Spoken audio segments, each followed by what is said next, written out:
ગુજરાતમાં અત્યારે આમ આદમી પાર્ટીનું વાવાઝોડું આવ્યું છે। આમ આદમી પાર્ટી માનનીય અરવિંદ કેજરીવાલજીની વિચારધારા અને આ આમ આદમીની પાર્ટી છે, જે સામાન્ય જન છે એની પાર્ટી છે, આમ લોકોની પાર્ટી છે। અને ત્યારે છેલ્લા 30 વર્ષથી કુશાસનથી ભાજપથી ત્રસ્ત થયેલા આજે ઘણા બધા રાજકોટના ખૂબ જ સજ્જન આગેવાનો આજે આમ આદમી પાર્ટીમાં જોડાઈ રહ્યા છે। તમે જુઓ, પહેલાં 30 વર્ષ ગુજરાતમાં કોંગ્રેસનું શાસન હતું। કોંગ્રેસથી લોકો ત્રાહિમામ પોકારી ગયા, કોંગ્રેસથી થાક્યા, પછી એમણે ભાજપને ચૂંટ્યું। ભાજપના આજે 30 વર્ષ થઈ ગયા, અત્યારે ભાજપને ખૂબ અહંકાર આવી ગયું છે। ભાજપના રાજમાં મોંઘવારી ચરમસીમાએ ગઈ, મધ્યમ વર્ગ જીવી નથી શકતું, મધ્યમ વર્ગના બે છેડા ભેગા નથી થઈ શકતા। આજે શહેરમાં રહેતા વ્યક્તિઓને સુરક્ષા પણ પૂરી નથી પાડી શકતું ભાજપ। અને એટલી અહંકારી સરકાર થઈ ગઈ કે ભાજપમાં અદના જે કાર્યકર્તાઓ છે એ ક્યાંક ને ક્યાંક પોતાની આત્માને સાચો જવાબ નથી આપી શકતા। આજે ભાજપ અટલ બિહારી વાજપેયીની ભાજપ નથી રહી, અત્યારે ભાજપ એક લાભાર્થીઓની ગેંગ થઈ ચૂકી છે। ભાજપ અત્યારે લૂંટારાઓ, ભ્રષ્ટાચારીઓ, ગુંડાઓ એનો આખું જૂથ બની ગયું છે। અને એટલે જ સારા સજ્જન વ્યક્તિઓ જે ભાજપમાં છે એ ગુંગળાઈ રહ્યા છે, એમની આત્મા જાગી રહી છે। આજે ભાજપમાંથી ખૂબ મોટી વિકેટો પડી છે ભાજપના ગઢમાં। આજે ભાજપના સારા એવા આગેવાનો આજે આમ આદમી પાર્ટીમાં જોડાય છે। હું સૌનો ખૂબ જ સ્વાગત કરું છું। ભાઈ શ્રી નરેન્દ્રભાઈ રાઠોડ છે, ભાજપના આગેવાન છે, અને એમણે ખૂબ સારા લોકહિત માટે કામો કર્યા છે। નરેન્દ્રભાઈ રાઠોડ આપે જોયું હશે, રાજકોટમાં ભાજપમાં હોવા છતાંય જનતાનો અવાજ બન્યા। ભાજપને ક્યારેય પસંદ નથી, ભાજપને માત્ર ને માત્ર ચાપલુસી કરી શકે। તમને કોન્ટ્રાક્ટ જોતું તો એ લઈ લ્યો, તમે આવકનું સાધન બનાવી લ્યો, પ્રજાને લૂંટો, પણ મૌન બની રહ્યો, પ્રજા માટે અવાજ ન બનો। એનાથી નરેન્દ્રભાઈને ખૂબ દુઃખ લાગ્યું। નરેન્દ્રભાઈ મને મળ્યા હતા અને આજે એ વિધિવત આમ આદમી પાર્ટીમાં જોડાઈ રહ્યા છે। રમેશભાઈ પટેલ ભારતીય કિસાન સંઘના પડતી તાલુકાના પૂર્વ પ્રમુખ છે। તેઓ પણ જોયું કે ખેડૂતોનું ખૂબ શોષણ થઈ રહ્યું છે, ખેડૂતો ઉપર લાઠીચાર્જ થઈ રહ્યું છે, ખેડૂતોનું કોઈ સાંભળતું નથી। 30 વર્ષ પહેલાં કોંગ્રેસે જે રીતે ખેડૂતો ઉપર ગોળીબાર કરી હતી, હત્યાઓ કરી, અને ખેડૂત આગેવાનો કોંગ્રેસ છોડી અને ભાજપમાં ગયા હતા, એ જ થિયરી ઉપર અત્યારે ભાજપ ચાલી રહ્યું છે। આજે ખેડૂતો ઉપર તમે જોશો, એપીએમસીમાં ભાજપના મળતિયાઓ બેસી ગયા છે, લૂંટ ચલાવે છે। એ રમેશભાઈથી જોવાયું નહીં, એમની આત્મા જાગી, અને આજે રમેશભાઈ પટેલ પણ આમ આદમી પાર્ટીમાં જોડાઈ રહ્યા છે। સાથે સાથે મૌલિકભાઈ દેવળિયા જે કોર્પોરેટર છે, એ પણ આજે એમના ઘરેથી કોર્પોરેટર છે, એ પણ આજે આમ આદમી પાર્ટીમાં જોડાઈ રહ્યા છે। અસ્મિતાબેન દેવળિયા જે વોર્ડ નંબર 12ના ભાજપના ચાલુ કોર્પોરેટર છે, એ અસ્મિતાબેન દલવાડિયા એમના પરિવાર સાથે આજે આમ આદમી પાર્ટીમાં જોડાઈ રહ્યા છે।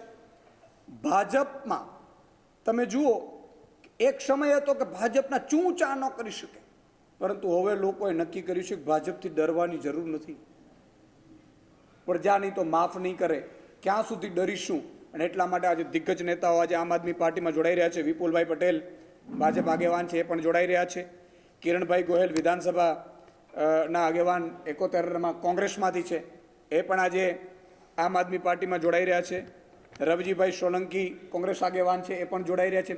તમે જો કોંગ્રેસ આગેવાનો કેમ આમ આદમી પાર્ટીમાં જોડાઈ રહ્યા છે?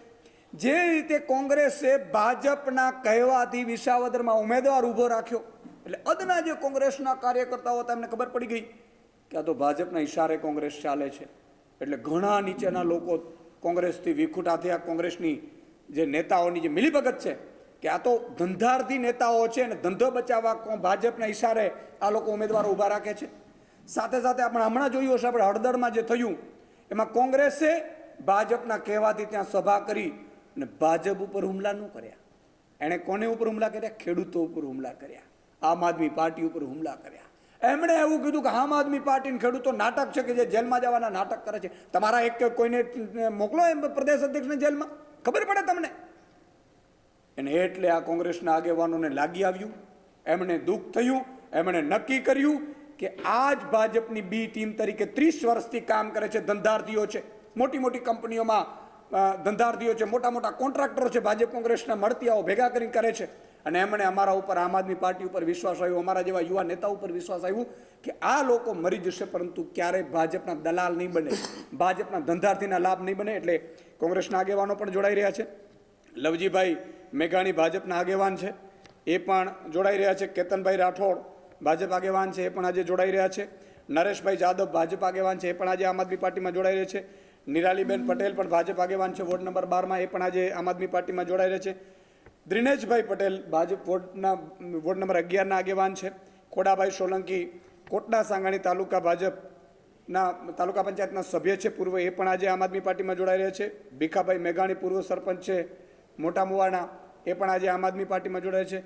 ભીખાભાઈ ક્યારેય કેશુબાપા વખતે રાજનીતિમાં આવ્યા હતા, પછી ભીખાભાઈ ક્યારેય રાજનીતિ કરી નથી, પણ એમણે એવું લાગ્યું કે હવે ભાજપને કાઢવા માટે આવવું પડશે, એટલે એ પણ આજે આમ આદમી પાર્ટીમાં જોડાઈ રહ્યા છે.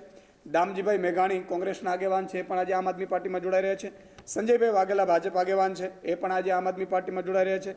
શૈલેષભાઈ ગોયલ પણ ભાજપ આગેવાન છે, આમ આદમી પાર્ટીમાં જોડાય છે. આ બધા આગેવાનો એવા છે જેમની પાછળ હજારો કાર્યકર્તાઓ છે. આજે પ્રેસ કોન્ફરન્સ રાખવાનો એટલા માટે ઉદ્દેશ્ય છે કે આ તો બધા લીડરો છે, આમની પાછળ હજારો ભાજપ અને કોંગ્રેસના કાર્યકર્તાઓ છે, એ આજે આમ આદમી પાર્ટીમાં જોડા રહ્યા છે. અને આગામી સમયમાં ભાજપમાં એક, હમણાં જ ગોપાલભાઈની આપે જોયું છે સભા થઈ હશે, એવી જ સભા આગામી સમયમાં આમ આદમી પાર્ટીની પણ ફરીથી કરવામાં આવશે. આ જ આગેવાનો ગોઠવશે, કારણ કે આમની પાછળ હજારો આગેવાનો કાર્યકર્તાઓ એ આજે આમ આદમી પાર્ટીમાં વિધિવિધ રીતે જોડાયા છે. હું એમને સૌને આવકારું છું અને એક જ લક્ષ્ય છે, હું સૌને રાજકોટવાસીઓને પણ કહું છું કે ઉદ્યોગપતિની પાર્ટીને મત આપવો હોય, તમને એમ લાગતું કે ભાજપના નેતાઓના દીકરાનો વિકાસ થાય એને મત આપવો હોય તો તમે ભાજપને આપજો. અને તમારા દીકરાની શિક્ષણ, આરોગ્ય, સારી સુવિધા, તમારા રસ્તા સારા, તમારી સારી સ્કૂલો, તમારા બાળકને સારું શિક્ષણ જોતું હોય અને એ પણ તમે ઈચ્છતા હો કે તમારા બાળક મોટું થાય તો આમ આદમી પાર્ટીને મત આપજો. અને એટલે જ આમ આદમી પાર્ટીની અરવિંદ કેજરીવાલજીની વિચારધારા સાથે આજે સૌ જોડાયા છે, એને હું આવકારું છું. ખેસ પહેરીને હું એમને આવકારીશ.